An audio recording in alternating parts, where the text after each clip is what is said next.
Гидрология куракlı имбетерине yaşayan punktların çöyün göllerinde su kritikalı uğrunadan indi. Kimi su obyektler kurudular, balık öldü soluğun yetişmemizliği imbeterine. Gennadiy Fakalı kendi kardeşinin 15 yılına kiraya aldıydı Çökmaydan Köyün gölünü. 2 yıl işlediler ama 3.'ye kuraklı imbeterine göl çeketti mıllanma hem kuruma. Arrendatorlar çıktılar yerindeki kuvvetlere teklifle koruma gölde su uğrunu.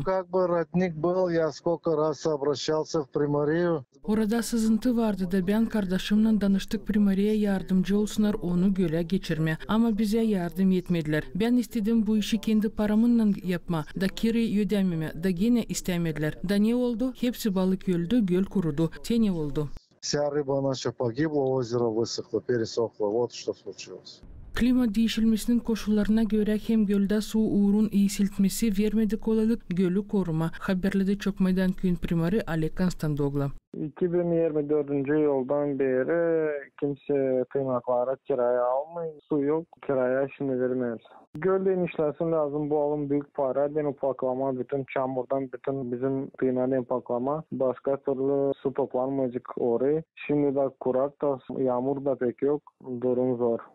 Gagauzyan teritoriyasında 99 su obyekti var. Onlarda inventarizasyon geçirildi de belli oldu. Ani 55 göl şan sonra kurudu. Nişanladı Çiftçilik Bakanı'nın başı Sergey Brishim. Мы можем констатировать факт, что их уже высохло более 55 водоемов. Это непосредственно цифра к концу лета и ближе к осени она будет. Biz varınca söyleyelim hani büyük göllerin 50%'ı kartadan kaybedildi. Onlar kurudular. Bu ilkin bağlı onunla hani 4 yılın süresinde yağmurlar yoktular. O öyle yağmurlar nice lazımdı olsun. Gidrometya koefitsientlan bu 450-500 mm yıl normasının ama o yoktu.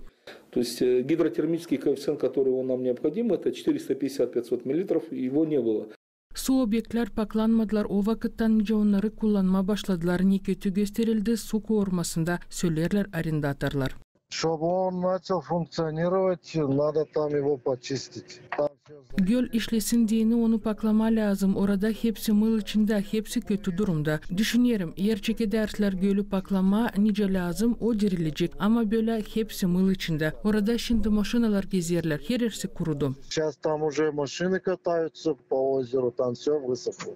Göllerin durumu daha kötüleşir, su azalır, durum rahatsız eder, hem ister ölçüler kabul edilsin. Çiftçilik Bakanı'nın başı Sergey Brishim anlattı hani gözün koyulup plana geçirme, tomparlak masaya angısına katılacaklar, ekologlar, ekspertler, kuvvetlerin temsilcileri ki işletirme çok yıllık programı. Onun laflarına göre lazım kurma mahsus kurumu, alma lazımlı teknikayı hem grantları çekme. Должна быть очень мощная программа, минимум где-то на 10-15 лет.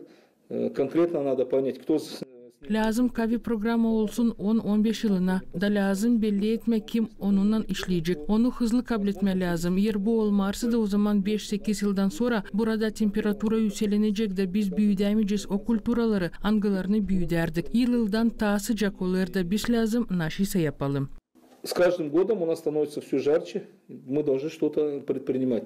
Gagauzyan Çiftçilik Bakanı'nın haberlerine göre Avtonomiyan 99 su obyektinden 55 ya da 50% hepten kurudular. Onların arasında Kongas, Kongaşık, Ruski Siliyası, Çökmaydan, Kıpçak hem Bağırçı köylerin gölleri.